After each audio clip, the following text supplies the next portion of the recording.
নমস্কার, জয় মাতারা। আমি অ্যাস্ট্রো হিমাংশু ভাগ্যের দুয়ার থেকে আপনাদেরকে জানাই আন্তরিক শুভেচ্ছা ও ভালোবাসা। আশা করি ঈশ্বরের কৃপায় আপনারা সকলেই সুস্থ আছেন, ভালো আছেন। আজ আমি যে রাশিটিকে নিয়ে আলোচনা করতে চলেছি সেটি হচ্ছে মীন রাশি।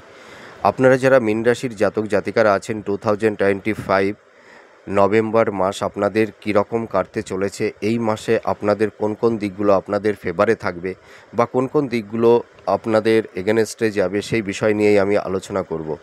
তা আপনারা দেখুন, যারা মীন রাশির জাতক জাতিকারা আছেন, আপনাদের এই সময় একটা মানসিক ডিপ্রেশন, একটা হতাশ, এনজাইটি, হাইপোটেনশন এইগুলো কিন্তু তৈরি হয়েছে। আপনারা এই সময় মনের মধ্যে কোনো শান্তি পাচ্ছেন না, মানে মনের মধ্যে একটা চাপা কষ্ট, যন্ত্রণা, ঠিক আছে, এইটা কিন্তু তৈরি হয়েছে।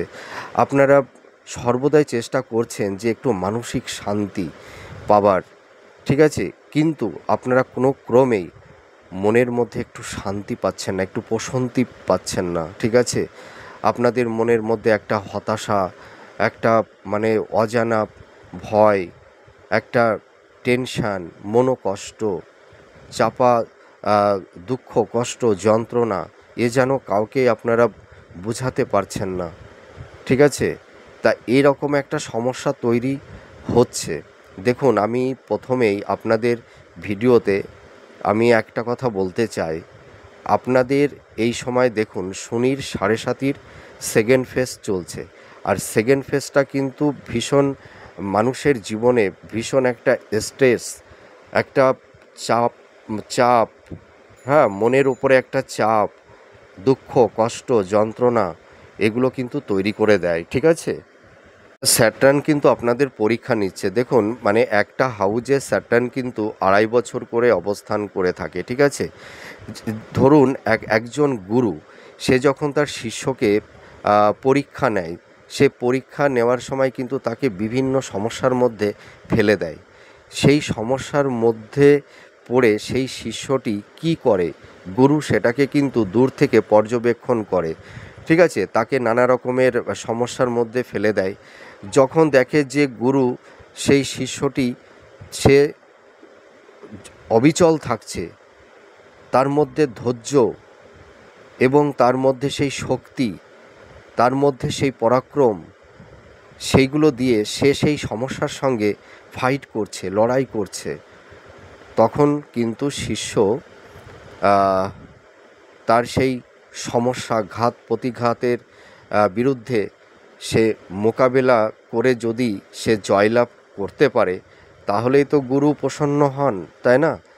তা স্যাটার্ন কী করে? স্যাটার্ন হচ্ছে মানুষকে বিভিন্ন দুঃখ, কষ্ট, যন্ত্রণার মধ্যে ফেলে দেয়। ফেলে দিয়ে দেখে যে সেই মানুষটির মধ্যে কতটা ধৈর্য আছে, তার মধ্যে কতটা পরাক্রম আছে, তার মধ্যে কতটা ইচ্ছা শক্তি আছে, তার মধ্যে কতটা মানে স্বচ্ছতা আছে। সে কি বীরের মতন সেই সমস্যার বিরুদ্ধে সে কি লড়ছে, ফাইট করছে? যদি সেই স্যাটার্ন কোনো জাতক জাতিকার মধ্যে সেই লড়াকু মেন্টালিটি দেখতে পায়, তার মধ্যে সেই পরাক্রমটা দেখতে পায়, সে যখন বীরের মতন, হ্যাঁ, মানে যোদ্ধার মতন সে যখন সমস্যার বিরুদ্ধে সে ফাইট করতে থাকে, তার মধ্যে যখন হার না মানা মেন্টালিটি তিনি লক্ষ্য করতে পারেন, মানে যত বাধা, যত সমস্যা জীবনে আসুক না কেন, আমি হার মানব না, হার না মানা জেদ, তার মধ্যে একটা উদ্যম, ইচ্ছাশক্তি যখন স্যাটার্ন দেখতে পায়, তখনই তো স্যাটার্ন প্রসন্ন হন। তা আপনাদের এই সময় কিন্তু ধৈর্যের সময়, আপনাদের এই সময় কিন্তু স্যাটার্নের একটা পরীক্ষা নেবার সময়। তা আপনারা কিন্তু ধৈর্য হারাবেন না, নিজেদের মধ্যে কনফিডেন্স, আত্মবিশ্বাসটা হারাবেন না। এইটাই কিন্তু আপনাদের মানে মূল চাবিকাঠি, এটাই আপনাদের জীবনে টিকে থাকার একটা পিলার বা স্তম্ভ, ঠিক আছে। এইটা হারিয়ে ফেললে কিন্তু আপনারা লাইফে মানে কোনো সেরকম স্টেবিলিটি পাবেন না, সমস্যা থেকে আপনারা সহজেই বেরিয়ে আসতে পারবেন না। তা আমি আপনাদের কাছে অনুরোধ করছি, রিকোয়েস্ট করছি, আপনারা ধৈর্যচ্যুত হবেন না, নিজের উপরে কনফিডেন্স, আত্মবিশ্বাস রাখুন। আপনারা যদি মানে জীবন সংগ্রামে ফাইট করতে পারেন, হ্যাঁ, অবিচল থাকতে পারেন, দেখবেন আপনারাই জয়লাভ করবেন। স্যাটার্ন মানুষকে দুঃখ কষ্ট ব্যথা যন্ত্রণা দিয়ে না রেকটিফাই করে। তা আপনারা অত হতাশগ্রস্ত হচ্ছেন কেন? আপনারা হতাশগ্রস্ত হবেন না। দুঃখ কষ্ট, দেখুন কষ্টের পরেই তো সুখ আসে না। আর রাত যত গভীর হয় না, আধার যত ঘনিয়ে আসে, ততই তাড়াতাড়ি কিন্তু দিনের আলোটাও কিন্তু আসে, জীবনে সূর্যোদয় হয়। তা আপনারা একটু ওয়েট করুন, ধৈর্য ধরুন, আপনারা ভেঙে পড়বেন না। দেখুন আমি রাশিফল করার আগেই আপনাদের আমি আশ্বস্ত করছি, আপনাদেরকে মোটিভেট করছি। এটাই কিন্তু বড় রেমেডি। আপনারা যেই যা বলুন, দেখুন শনির 7.5 যখন সেকেন্ড ফেজ শুরু হয় না, তখন মানুষের জীবনে কিন্তু ভীষণ স্ট্রেস, বাধা বিপত্তি, স্ট্রাগেল, ঠিক আছে, সম্পর্কের জায়গাটিতে নানা রকমের ডিস্টারবেন্স তৈরি করে দেয়, ফাইন্যান্সের জায়গাটি নানা রকমভাবে সমস্যার মধ্যে ফেলে দেয়, পারিবারিক সাংসারিক জীবন, দাম্পত্য জীবন, লাভ রিলেশান, কর্ম প্রফেশনের জায়গাগুলো কিন্তু ভীষণভাবে বিধ্বস্ত করে দেয় এই স্যাটার্নের যখন সেকেন্ড ফেজ চলে। এবং হেলথের জায়গাটিও কিন্তু খুব একটা ভালো থাকে না। তো আপনারা তো এই সমস্যাগুলো নিয়ে আছেন, তা আপনারা ভেঙে পড়বেন না, ঠিক আছে? আপনারা লড়ে যান, সমস্যার বিরুদ্ধে লড়ে যান, দেখবেন সমস্যা কিন্তু ধীরে ধীরে মিনিমাইজ হবে। এই যে আপনারা যদি দেখুন এই সেকেন্ড ফেজটা যদি আপনারা অবিচল থাকতে পারেন না, আপনারা যদি এই সময় নিঃস্বার্থ নির্লিপ্তভাবে কর্ম করতে পারেন, কর্মের পেছনে যদি কোনো ইন্টেনশন না রাখেন, আর কর্মের মধ্যে যদি স্বচ্ছতা থাকে এবং ভক্তি থাকে, দেখবেন এই শনি 7.5 এই চলাকালীনই কিন্তু দেখবেন আপনাদের জীবনে অনেক সমস্যা কিন্তু মিনিমাইজ হয়ে যাবে। আর যারা ধৈর্যটা ধরতে পারবেন না, ঠিক আছে, যারা হালটা ছেড়ে দেবে, তারা কিন্তু এই শনির 7.5 মধ্যে তারা জীবনটাকে কিন্তু সেইভাবে সাজাতে পারবে না, লাইফের স্টেবিলিটি পাবে না। দেখুন শনির 7.5 এই যে 7.5 তার মানে 7.5টি বছর, এটা একটা দুটো বছর নয়। আপনাদের এখন সেকেন্ড ফেজ চলছে, সেকেন্ড ফেজ কমপ্লিট হবে, তারপরে আর একটা ফেজ আসবে। তার মানে ব্যাপারটা বুঝতে পারছেন? এখনই যদি আপনারা অধৈর্যচ্যুত হয়ে যান, তাহলে কিন্তু কিচ্ছু করতে পারবেন না, ঠিক আছে? আপনাদের এই সময় মাইন্ডটাকে ভীষণ শান্ত রাখতে হবে, মাইন্ডটাকে ফ্ল্যাকচুয়েট করলে হবে না, সুইং করলে হবে না, ঠিক আছে? মনের মধ্যে একটা স্থিরতা, একটা শান্ত স্নিগ্ধতা আনতে হবে। এই সময় দেখবেন আপনাদের মনের মধ্যে চঞ্চলতা, অস্থিরতা তৈরি হয়ে যাবে। দেখবেন আপনারা আবেগতাড়িত হয়ে বা ভুলের বশবর্তী হয়ে কোনো একটা কাজ করে ফেলবেন, যার কারণে আপনাদের জীবনে নানা রকমের সমস্যা, বাধা বিপত্তি আপনাদের লাইফে চলে আসবে। কিন্তু এই সময় কখনো আবেগতাড়িত হয়ে বা ক্রোধের বশবর্তী হয়ে কোনো ডিসিশান বা কোনো কাজ করা যাবে না। অনেক ভাবনা চিন্তা করে কিন্তু এগোতে হবে এই সময়ে। গুরু শিষ্যকে পরীক্ষা নেবার জন্য যেমন খুব কঠিন পরিস্থিতির মধ্যে বিভিন্ন রকমের সমস্যা দিয়ে ফেলে দেয়, দূর থেকে গুরু লক্ষ্য করে যে শিষ্য কিভাবে নিজেকে সেই সমস্যার সঙ্গে সে মোকাবেলা করছে। যখন সে সমস্যাগুলো ফেস করতে পারে একদম মনের দৃঢ়তার সঙ্গে, তখনই তো গুরু প্রসন্ন হয়, তখনই তো শিষ্যকে চিনতে পারে না এই শিষ্যই সঠিক। তখনই কিন্তু তার সেই সমস্যা থেকে তাকে বের করে আনে, তাকে সমাধানের পথ, সঠিক রাস্তা গুরু দেখায়। তো স্যাটার্ন তো তাই, স্যাটার্ন হচ্ছে ন্যায়ের কারক, কর্মের কারক, সততার কারক। আপনারা এই সময় সঠিক কর্মটা করুন, ঠিক আছে? অবিচল থাকুন, যা জীবনে হয় হোক না।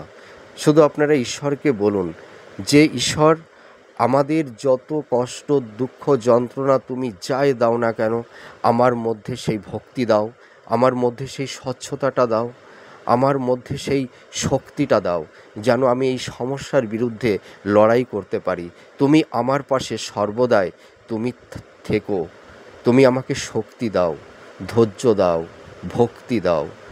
এটাই প্রে করুন, এইভাবে নিজেকে মোটিভেট করুন। দেখবেন আপনারা এই সমস্যা থেকে বেরিয়ে আসতে পারবেন। আপনাদের যে যে সমস্যাগুলো তৈরি হয়েছে না, এই সমস্যা থেকে বেরিয়ে আসতে পারবেন। এই সময় যতই রেমেডি পড়ুন না কেন, রেমেডি ধারণ করুন না কেন, যত অ্যাস্ট্রোলজারদের কাছে দৌড়ান না কেন, কোনোটাই কাজ হবে না কিন্তু সেরকমভাবে। আপনাদের এই সময় কিন্তু নিজের লাইফ স্টাইলের প্রতি অনেকটাই কন্ট্রোল আনতে হবে। এই সময় কিন্তু মনের মধ্যে অহংকার, আমিত্ব, ঠিক আছে, এইগুলো কিন্তু রাখা যাবে না। এই সময় ত্যাগী হতে হবে, আর ঈশ্বরের প্রতি নিজেকে সমর্পিত করতে হবে, পিতামাতাকে ভক্তি করতে হবে, মানুষকে সেবা করতে হবে, আর সৎ কর্মটা করতে হবে। এটাই হচ্ছে সাড়ে সাতির এই সমস্যা থেকে বেরিয়ে আসার এটাই সবথেকে বড় রেমেডি। আমি একজন অ্যাস্ট্রোলজার হিসেবেই আমি এই কথাটি বলছি। আমি তো বলতে পারতাম যে এই সমস্যা তৈরি হয়েছে, চলে আসুন, বিভিন্ন অ্যাস্ট্রোলজারদের কাছে যান, রেমেডি করান, দেখবেন এই সমস্যা থেকে বেরিয়ে আসতে পারবেন। কখনোই হবে না। আপনারা যত বড় বড় অ্যাস্ট্রোলজারের কাছে এখন দৌড়ান না কেন, যতই প্রতিবিধান করুন না কেন, সমস্যা থেকে কিন্তু সম্পূর্ণরূপে বেরিয়ে আসতে পারবেন না। স্যাটার্ন আপনাদের পরীক্ষা নেবেই। যারা পাশ করবেন পরীক্ষায় তাদেরই কিন্তু মানে শুভ ফল, শুভ প্রাপ্তি দেবে আপনাদের জীবনে। আর যারা পরীক্ষায় পাশ করতে পারবেন না, অধৈর্যচ্যুত হয়ে হাল ছেড়ে দেবেন, তারা কিন্তু সমস্যার বেড়াজাল থেকে বেরিয়ে আসতে পারবেন না।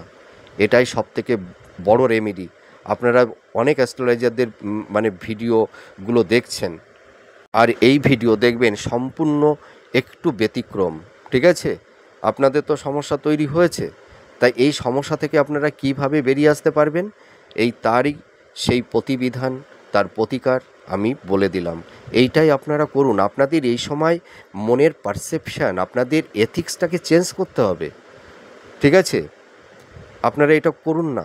দেখুন, এই সমস্যার মধ্যে থেকেও আপনারা অনেক কিছু প্রাপ্তি লাভ করতে পারবেন। আপনাদের এই সময় ফাইন্যান্সের জায়গা ভালো নেই, আপনাদের প্রচুর এক্সপেন্স হচ্ছে, আপনাদের দেখবেন সেভিংসের জায়গাটি খুব একটা ভালো নেই। আপনাদের এই সময় মানে ব্যয়টা বৃদ্ধি পেয়ে যাবে, ইনকামের জায়গাটা মোটামুটি থাকবে এই নভেম্বর মাসে, কিন্তু দেখবেন আপনাদের এক্সপেন্সটা বেড়ে যাবে, ঠিক আছে? তারপরে দেখবেন অনেকে হয়তো আবেগতাড়িত হয়ে বা কারুর কথায় বশবর্তী হয়ে ভুল খাতে ইনভেস্টমেন্ট করে ফেলেছেন, হ্যাঁ? কেউ সেই টাকাটি আটকে গেছে, সেই টাকাটি আপনারা রিটার্ন পাচ্ছেন না।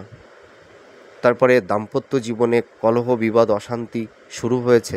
আপনারা মানে বেশ কিছু যারা দাম্পত্য জীবনে আছেন, আপনারা কেউ ভাবছেন যে রিলেশনের জায়গাটি আর টিকিয়ে রাখা যাবে না। আপনারা হয়তো কেউ মানে ডিভোর্সের জায়গায় চলে যাওয়ার একটা মেন্টালিটি আপনাদের মধ্যে তৈরি হয়েছে। দেখুন, আপনারা মানে আবেগতাড়িত হয়ে কোনো ডিসিশান নেবেন না, ঠিক আছে? কারণ এই সময় মানুষের মধ্যে একটা মানে স্যাটার্ন কী করে, চঞ্চলতা তৈরি করে দেয়, ঠিক আছে? মুডটাকে সুইং করে দেয়, ফ্ল্যাকচুয়েট করে দেয়। আপনারা এই সময় দেখবেন আবেগতাড়িত হয়ে অনেক ভুল ডিসিশান আপনারা নিয়ে নিতে পারেন। কিন্তু দেখুন, আমি একটা কথা বলি, যে সম্পর্কের জায়গাটি, দেখুন, সম্পর্ক স্থাপন করতে অনেকটা সময় লাগে, কিন্তু ভেঙে দিতে একটা সেকেন্ড সময় লাগে না, ঠিক আছে? আপনারা একটু ধৈর্য ধরুন, একটু ধৈর্য ধরুন। সময়, পরিবেশ, পরিস্থিতি সব কিছুকে বদলে দেবে। মানুষের যখন এথিক্সটা, পারসেপশানটা জানেন তো চেঞ্জ হয়, যেমন প্ল্যানেট মানে ঘুরতে থাকে চক্রাকারে, তেমনি মানুষের মন, মাইন্ড, এটাও কিন্তু চেঞ্জ হতে থাকে। তা হয়তো এই সময় তার মনের যে মেন্টালিটি, আপনারা যারা দাম্পত্য জীবনে আছেন, স্বামী স্ত্রীর মধ্যে হয়তো এখন যে মেন্টালিটি, তাদের মনের যে পারসেপশানগুলো তৈরি হয়েছে, সময়ের সঙ্গে কিন্তু এগুলো সবই পরিবর্তন হয়ে যাবে। তা আপনারা একটু ওয়েট করুন না। এই সময়ের সাপেক্ষে আপনারা যদি রং কোনো ডিসিশান নিয়ে নেন, পরে হয়তো আপনারা আফসোস করবেন যে হয়তো আরেকটু ধৈর্য ধরলে ভালো হতো, আরেকটু দেখলে হয়তো ভালো হতো, সম্পর্কের জায়গাটি এই রকম হয়ে গেল। দেখুন, অনেকেই জানেন রাগের বশবর্তী হয়ে, আবেগতাড়িত হয়ে ডিভোর্সের কেস ফাইল করে দেয়, ঠিক আছে? অনেকের হয়তো সেই ডিভোর্সের কেস চলাকালীন আবার সেই স্বামী স্ত্রী আবার একটা জায়গায় ফিরে আসে। আবার হয়তো অনেকের ডিভোর্স হয়ে যাওয়ার পরেও কিন্তু তাদের ভুল বুঝতে পেরে আবার হয়তো কেউ আবার একটা জীবনে একটা জায়গায় তারা আবার ফিরে আসে। আবার অনেক ক্ষেত্রে ফিরে আসে না। তো আপনারা মানে আবেগতাড়িত হয়ে আপনারা কোনো রং ডিসিশান নেবেন না। আপনারা আরেকটু ধৈর্য ধরুন, দেখুন, অবজার্ভ করুন না তার শেষ কী হতে পারে, শেষটা দেখুন। আপনারা সহজে হাল ছেড়ে দেবেন না, এটাই বলি। দাম্পত্য জীবনের ক্ষেত্রে, লাভ রিলেশনের ক্ষেত্রে আমার প্রেডিকশানটা কিন্তু মানে দেওয়া হয়ে গেল আপনাদের। এবার আপনারা কি করবেন সেটা আপনাদের ব্যক্তিগত ব্যাপার। আর আপনাদের এই সময় কর্মের জায়গাটিতে এই একটু হালকা সমস্যা কিছু থাকবে, আবার কিছু কিছু জাতক জাতিকাদের নতুন কর্মপ্রাপ্তির সুযোগও কিন্তু তৈরি হবে। আর আপনাদের হেলথের জায়গাটিতে একটু ডিস্টারবেন্স তৈরি হয়েছে, তা আমি এইটুকু বলতে পারি এই সমস্যা থেকে আপনারা ধীরে ধীরে বেরিয়ে আসতে পারবেন, এইটুকু আমি আশ্বস্ত করতে পারি। আবার এই সময় কেউ কেউ হয়তো আইনি কিছু ল লিটিগেশন বা মানে কোনো ভূমি বাড়ি সংক্রান্ত বিষয় নিয়ে ল্যান্ড জাতীয় কোনো বিষয় নিয়ে হয়তো কেউ কেউ আইনি ঝুটঝামেলার মধ্যে পড়ে যেতে পারেন। আবার যাদের হয়তো মামলা বা কেস চলছে, আবার কেউ কেউ সেই আইনি সমস্যা থেকে আপনারা আবার বেরিয়েও আসতে পারবেন। ঠিক আছে, আপনাদের এই সময় সন্তান প্রাপ্তির ক্ষেত্রে তেমন একটা কোনো সমস্যা তৈরি হচ্ছে না। ঠিক আছে, বিবাহের যোগাযোগ মোটামুটি মধ্যম প্রকৃতির আপনারা চেষ্টা করুন। আপনাদের এই সময় বিবাহের ক্ষেত্রেও তেমন একটা ডিস্টারবেন্স আমি দেখতে পাচ্ছি না। ঠিক আছে, আর আপনাদের এই সময় বিজনেসের জায়গাটিতে একটু সমস্যা থাকবে, বিজনেসের জায়গাটি মধ্যম প্রকৃতির থাকবে। আর যারা বিশেষ করে কম্পিটিটর আছেন, আপনারা যারা চেষ্টা করছেন, আপনারা চেষ্টা করুন। ঠিক আছে, আপনাদের এই সময় কিছু কিছু মানে কর্মপ্রাপ্তির যোগ তৈরি হবে, কিছু বেটার সুযোগ সুবিধা আপনাদের কিন্তু এই মাসে আসবে, আমি এটা দায়িত্ব নিয়ে বলতে পারি। আর যারা মানে ক্রিয়েটিভ ফিল্ডের মধ্যে আছেন, যারা মানে আর্টিস্টের মধ্যে মানে যারা আর্টের কোনো কাজ করেন, যারা ফ্যাশন ডিজাইনার বা স্ক্রিপ্ট রাইটার, যারা অ্যাক্টিং করেন, ড্যান্স করেন, হ্যাঁ, অভিনয় করেন, মানে আপনাদের মোটামুটি মানে যারা মানে অ্যাক্টিং জগতে আছেন, তাদের কিন্তু এই সময় অনেকটাই সাকসেস আপনারা পাবেন। আর যারা ধরুন সৃষ্টিশীল কোনো কাজের মধ্যে যারা আছেন, তাদেরও কিন্তু এই সময় প্রোগ্রেসটা কিন্তু আসবে। কিন্তু যারা স্বনিয়ন্ত্রিত পেশার মধ্যে আছেন, আপনাদের এই সময় এই কর্মের জায়গাটি মধ্যম প্রকৃতির থাকবে। আবার কারুর ক্ষেত্রে একটু সমস্যা, একটু ডিস্টারবেন্সও কিন্তু তৈরি হবে। ঠিক আছে, তা যারা ক্রিয়েটিভ ফিল্ডের মধ্যে আছেন, আর্ট ওরিয়েন্টালের মধ্যে যারা আছেন, তাদের কিন্তু অনেকটাই সাকসেস এই সময় থাকবে। আর আরেকটা কথা আমি বলতে পারি, আপনাদের এই সময় ছোটোখাটো মানে ভ্রমণের যোগ তৈরি হবে। আর আপনাদের এই সময় কিছু গুপ্ত শত্রু আপনাদের কর্ম বা প্রফেশনের জায়গাটিতে কিছু ডিস্টারবেন্স, কিছু সমস্যা তৈরি করে দিতে পারে। ঠিক আছে, তা আপনারা এই সময় একটু সাবধানতা অবলম্বন করবেন। আর আপনারা এই সময় একটু মানে চলাফেরার ক্ষেত্রে একটু সাবধানতা অবলম্বন করবেন, কারণ এই সময় ছোটোখাটো অ্যাক্সিডেন্ট, দুর্ঘটনা বা দেহের কোনো অংশ ভেঙে যাওয়া বা একটু রক্তক্ষরণ, তা এইগুলো কিন্তু হওয়ার একটা সম্ভাবনা আছে। তা এটা যে সকলের ক্ষেত্রেই হবে এমন কোনো কথা নেই। ঠিক আছে, তা আপনারা এই সময় একটু সাবধানতা অবলম্বন করবেন। আর আপনাদের এই সময় যারা বয়স্ক মানে গুরুজনেরা আছেন, আপনাদের এই সময় দেখবেন আপনাদের পেট সংক্রান্ত, মানে লিভার সংক্রান্ত, আপার অ্যাবডোমেন, লোয়ার অ্যাবডোমেন এই সংক্রান্ত বিষয়ে একটু সমস্যা থাকবে। ঠিক আছে, তারপরে আর্থারাইটিস, তারপরে চোখ, তারপরে হাই ব্লাড প্রেশার, সুগার, হ্যাঁ, জয়েন্ট পেইন, এইগুলো কিন্তু একটু সমস্যা আপনাদের তৈরি করে দেবে। তা আপনারা মানে ভয় পাবেন না, ভীত সন্ত্রস্ত হবেন না। আপনারা একটু ডক্টরের সঙ্গে কনসাল্ট করুন, দেখবেন এই সমস্যা থেকে আপনারা ধীরে ধীরে বেরিয়ে আসতে পারবেন। আর এই সময় যেহেতু মানে শনির সাড়ে সাতি সেকেন্ড ফেজ, আর মানে যারা বয়স্ক যে মানে বয়োজ্যেষ্ঠ আপনারা যারা আছেন, আপনাদের কিন্তু এই শনির সাড়ে সাতির সেকেন্ড ফেজে কিন্তু অতটা সমস্যা আপনাদের তৈরি করবে না। মোটামুটি যাদের ধরুন 60+ যাদের এজ, তাদের কিন্তু শনির সাড়ে সাতির সেকেন্ড ফেজে অতটা সমস্যা তৈরি করতে পারে না। ঠিক আছে, আপনারা টেনশন করবেন না, আপনারা সুস্থ থাকবেন, ভালোই থাকবেন।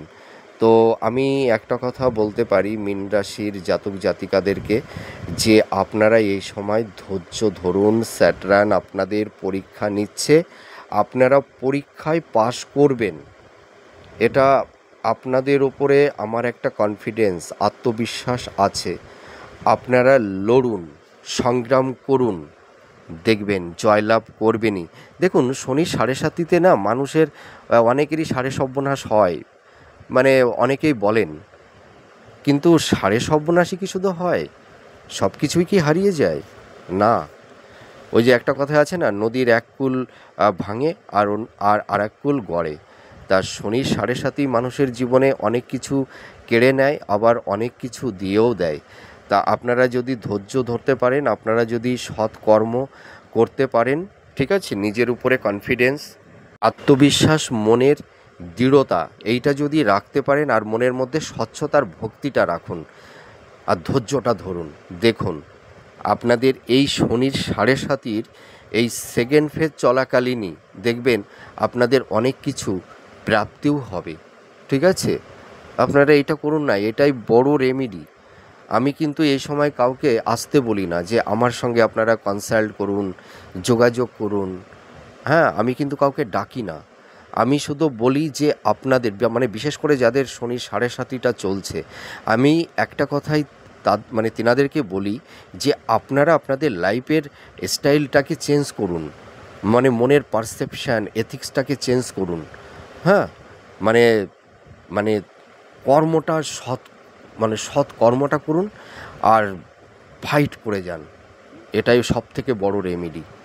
ঠিক আছে, আমি সবাইকে এইটাই সাজেস্ট করে থাকি, আপনাদেরকেও সেই সাজেস্টটা আমি করছি। আপনারা এটা করে দেখুন না, দেখবেন ভালো থাকবেন। আর যাদের হেলথের জায়গাটিতে নানা রকমের সমস্যা, ডিস্টারবেন্স তৈরি হয়েছে, যাদের, আপনাদের বিশেষ করে আরেকটা কথা বলতে ভুলে গেছি, আপনাদের দেখবেন এই সময় ঘুমের সমস্যা হবে। ঠিক আছে, তা আমি আপনাদের একটা টোটকা দিচ্ছি। আপনাদের যাদের মানে আপনারা যারা বয়স্ক আছেন বা যাদের এজ অল্প আছে, সকলের ক্ষেত্রেই আমি এই টোটকাটা বলছি, যে আপনারা কি করবেন, যখন স্নান করতে যাবেন, যখন ফাইনাল স্নানটা হয়ে যাবে, আপনারা ছোট বালতির 1 বালতি জল নেবেন, সেই জলের মধ্যে সামান্য একটু গঙ্গা জল, একটু কালো তিল, একটু মানে কর্পূরের গুঁড়ো, মানে ওই মিষ্টি দানার মতন ওই কর্পূরটা আনবেন, মোম কর্পূর আনলে হবে না, মিষ্টি দানার মতন যে কোনো মুদিখানা বা দশকর্মা ভাণ্ডারে আপনারা পেয়ে যাবেন, ভালো মুদিখানার দোকানে পেয়ে যাবেন। ঠিক আছে, নিয়ে আসবেন, ওটাকে ডাস্ট করবেন, সামান্য একটু 1 চিমটি ওই কর্পূরের গুঁড়ো, আর 1 চিমটি ফিটকারির গুঁড়ো, আর কালো তিল, আর একটু গঙ্গা জল, আর সামান্য একটু গুঁড়ো হলুদ ওই জলের মধ্যে দিয়ে দেবেন। ঠিক আছে, মিশিয়ে আপনারা ফাইনাল স্নান করার পর আপনারা পূর্ব দিকে মুখ করে অথবা উত্তর দিকে মুখ করে দাঁড়িয়ে আপনারা স্নান করুন। দেখুন, আপনাদের আমি কথা দিচ্ছি, 1 সপ্তাহ আপনারা করুন, দেখবেন আপনাদের যে ঘুমের সমস্যা, শরীরের যে একটু মানে মধ্যে জ্বালা জ্বালা ভাব, দেখবেন অনেকটাই মিনিমাইজ হবে। তা না হলে আপনারা আমাকে কমেন্ট করে জানাবেন। তা যাই হোক, আপনারা সুস্থ থাকুন, ভালো থাকুন, ঈশ্বর আপনাদের মঙ্গল করবে। ঠিক আছে, আমি ঈশ্বরের কাছে এটাই প্রে করি, প্রার্থনা করি, আপনারা সব সমস্যা থেকে ধীরে ধীরে বেরিয়ে আসতে পারবেন। তা আপনারা ধৈর্য ধরুন। ঠিক আছে, যে সয় সেই রয়, এইটা মনে রাখবেন। ঠিক আছে, আপনারা এই যে সমস্যার মধ্যে পড়ে গেছেন, এই সমস্যা থেকে 100% বেরিয়ে আসতে পারবেন। আমার উপরে ভরসা রাখুন। ঠিক আছে, আমি যে কথাটা বললাম, আপনারা এই কাজগুলো করুন না, দেখুন আপনারা এই সমস্যা থেকে অবশ্যই বেরিয়ে আসতে পারবেন। তাহলে আজ আসি, আবার পরবর্তী নেক্সট ভিডিওতে নতুন কোনো টপিকস নিয়ে আবার আপনাদের সামনে চলে আসব।